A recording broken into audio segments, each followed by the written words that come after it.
Good afternoon, everybody. It's Principal Rabb-Patterson here from Riverbank. Today is Tuesday, March 24th, 2020. I thought it would be a good idea to make sure that we give you the day of the week, the date, and the month. Because if you're anything like me, during the summer vacations, when I'm not writing it down or saying the date often, I forget and I have to ask my kids what the date is. So, when we do our readings every day, we're going to also go over what the day of the week is and the date. Today for our reading, I'd like to shout out Riverbank's school librarian, Mrs. Monteros, who has been working with her students, and this is a book that was on the book list. It's called Let Me Finish, and is written by Minh and illustrated by Isabel Roxas. Okay, so today we're going to read Let Me Finish.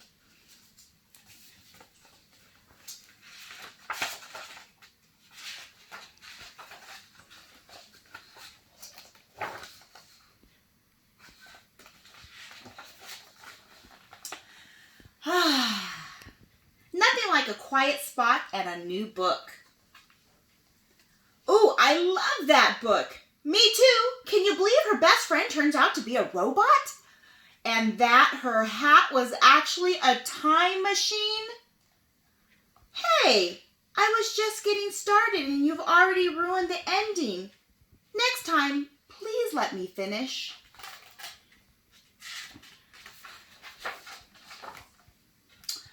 I've been meaning to read this one forever. Now, to find a peaceful spot where I won't be disturbed.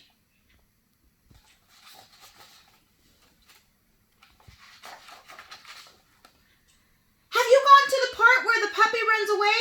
That was so sad. But then they saved the poor thing from the well? What a surprise ending. Grandma to the rescue! Oh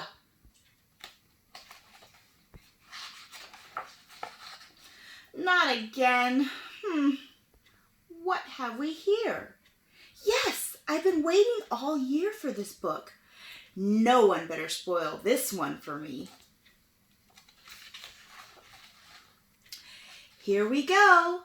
I can't wait to dive in.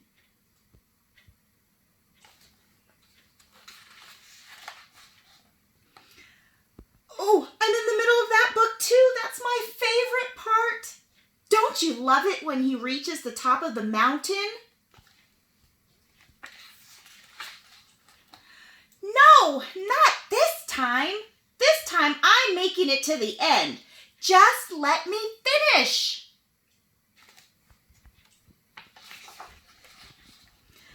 I'm reading that too. I tore right through it. You never guess that the island, it's actually... I haven't gotten there yet. Please let me finish.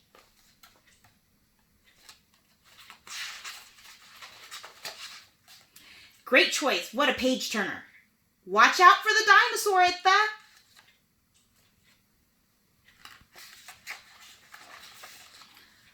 La la la la la la la, I can't hear you. La la la la, I'm begging you, please let me finish.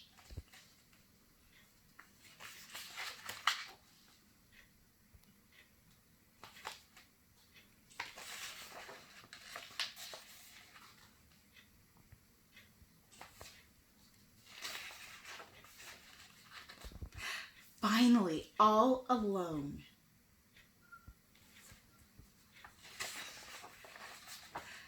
Have you gotten to the dinosaur at the end of the book yet?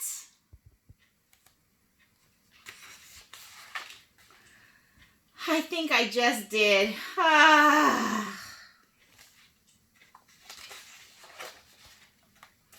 You won't believe what just happened in this. No, let me finish. I still haven't gotten to. The end. And that, once again, ladies and gentlemen, boys and girls, was Let Me Finish by Minh, illustrated by Isabel Roxas. And so the moral of this story is pretty much just like trying to find a quiet space where you can read a book, just like on this cold, rainy day today.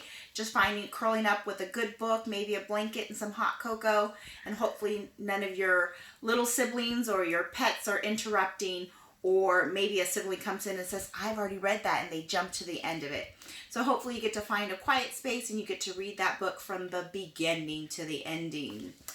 As we are still in March for Women's History Month, my daughter found a book or a person for us to focus on today.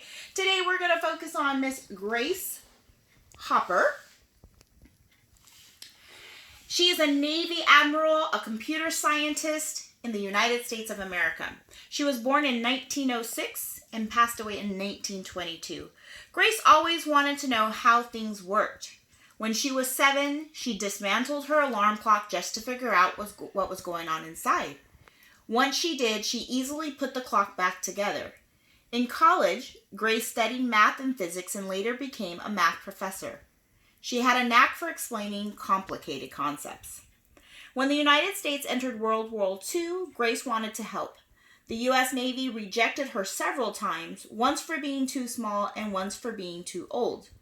But Grace persisted, and in 1943 she joined the U.S. Naval Reserve through the WAVES, which is Women Accepted for Volunteer Emergency Services Program. She was assigned to a special project. The Navy hoped the Harvard Mark, the first electromechanical computer in the United States, would provide calculations that could help with the war. But they needed someone to program it first. The computer, which was 51 feet long, was new to everyone. But as with her alarm clock, Grace figured it out. Her job was to write a book on how to use it, the first computer manual. In 1949, Grace worked at a company overseeing the programming of the first commercial computer. Grace thought it would be easier if users could just communicate with it in English, but her coworkers laughed at the idea. Eventually, she tried it, and her team ended up creating the precursor to COBOL, C-O-B-O-L, the most useful programming language ever. When Grace was 60, she returned to the Navy to standardize computer languages. And when she retired at the age of 79, ending a landmark career, she was the oldest active duty commissioned officer in the Navy. Perhaps Grace's greatest achievement was her translation of complicated ideas into simple language, something that opened up computing and coding for generations to come. So if you want to learn more about Miss Grace Hopper, go ahead and look online. Again, this is for maybe those mathematicians, those scientists, those computer coding, STEM students, or also those who are interested in the military services. We hope you enjoyed learning about our Women for Women's History, as well as reading Let Me Finish. We look forward to seeing everybody tomorrow. Have a great evening, everybody.